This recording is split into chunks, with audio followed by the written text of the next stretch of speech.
اچھا میں دیکھا تسی صوفیزم تے تصوف دے بڑے قریب ہو. آپ کو لگتا ہے کہ اس طرح کی کوئی محفل اب ہمارے لیے کہیں پہ ہے؟ قاسم علی شاہ صاحب ہے، ڈاکٹر جوید ہے، سرفراز شاہ صاحب ہے، ان سے مل سکتی ہے.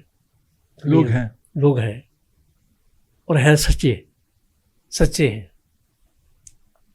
اچھا میں دیکھا تسی صوفیزم تے تصوف دے بڑے قریب ہو، تسی بڑا رجحان رکھ دے ہو اس پاسے. وہ میرے نال واس علی واس صاحب نال میں جانتا رہا انہوں کو، لیکن میں ہن محسوس کرنا ہے کہ ملاقات کی انہوں نے. جی بڑی ہن میں محسوس کرنا کہ میں انہوں کو گھٹ گیا، مینوں زیادہ جانا چاہیے سی. ہن محسوس لیکن جنہ گیا بھرپور گیا تے بڑا کچھ ملا. سانو کچھ شیئر کرو نا، تسی تے انہوں ملے ہو، اسی تے انہوں صرف پڑھیا ہے تے ساڈے نال شیئر کرو نا، ضرور نال شیئر کرو. میں دسنا ہے کہ واس علی واس صاحب بہت عظیم ہستی سن تے وہ ایک تے کرسی ہوندی صرف، باقی سب لوگ تھلے بیٹھے ہوندے سی. حنیف رامے وغیرہ، ڈاکٹر انت سجاد، منو بھائی، اشفاق صاحب، بانو آپا، ایسے لیول کے لوگ بیٹھے ہوندے سی. کہندے سی پوچھو جو پوچھنا ہے. اے صرف مولا علی فرماندے سن جو پوچھنا ہے پوچھو. تے مینوں عصمت تعالیٰ لے گئی انہاں کو ایک بار. وہ پہلے جدوں بندہ سے پوچھتے سی مانتے ہو نہیں مانتے، میں کہیں مانتا ہوں. پھر اندر انٹر ہونے دیتا سی. بیٹھ گیا میں تے ان کی باتیں ہوتی رہیں. ان کی باتیں سن کے نا ایک ہوتا نا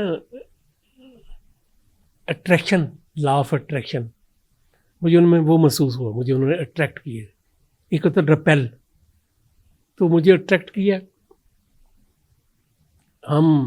میں نے بڑا، مجھے اچھے لگے، پیارے لگے، تو مجھے پہچان لیا. مجھے کہتے تھے سونا چاندی.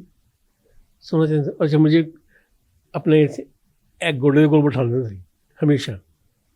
باہر نکلے تو میں گیا نا موٹر سائیکل کے کول، تو پولیس کہتے 2 پہیے.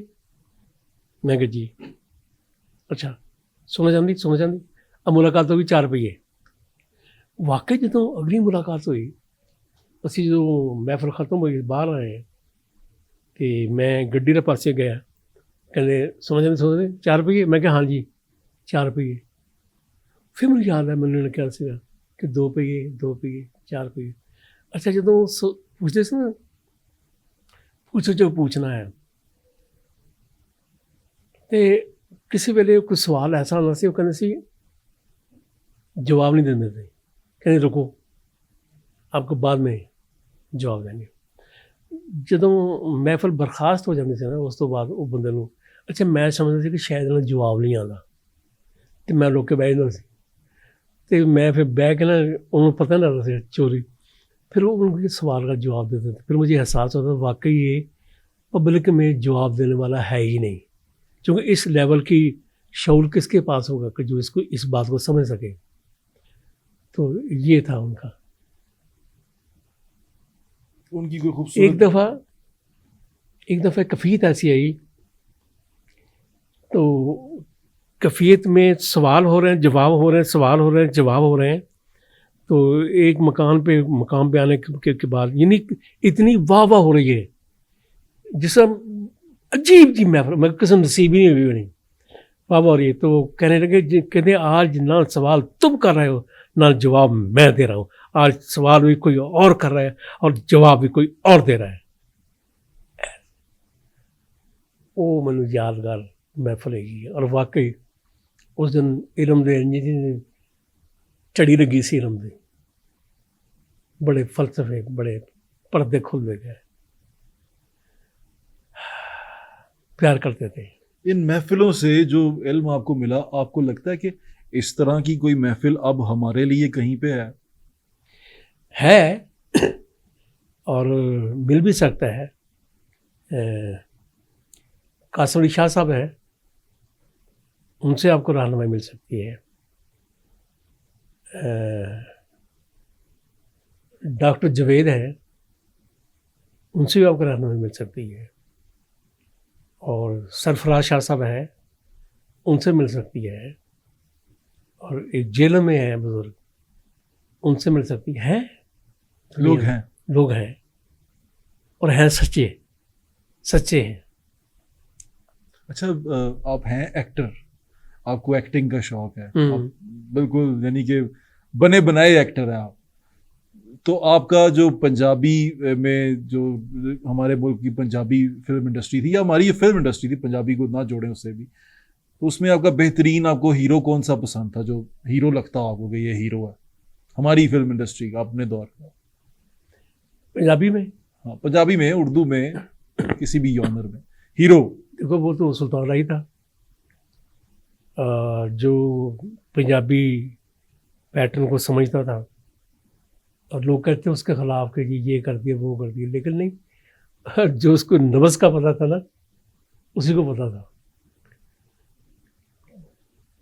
کہتے نا پتہ نہیں کنی لاکھ نبضاں ہی نے بندے دی جن میں پتہ نہیں کرتے, لیکن بیوی بیوی نے رمز کا پتہ نہیں کہڑی نبض ہے کہ دوبارہ والی, یہ تو سلطان رائی نہیں پتہ. میں نے اس کے ساتھ کام بھی کیا. اچھا, ایک دفعہ نا میں نے مفت ورک کی فلم, ہاں جی, بڑا اپریشیٹ ہوا کریکٹر میرا, مجھے وہاں سے اچھا رسپانس ملا, کیونکہ میں سرکاری ملازم تھا, مجھے نا پھر وہ مشکل ہو گیا تھا ایڈجسٹ کرنا.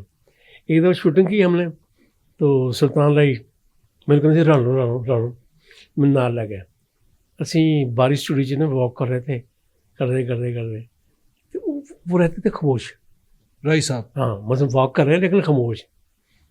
میں کہ میں کو لے کے آئے نال, میں کہ رائی صاحب تسی یہ واک کرتے ہو صرف کس واسطے؟ کہتے رہنا میں دروشی پڑھنا ہونا.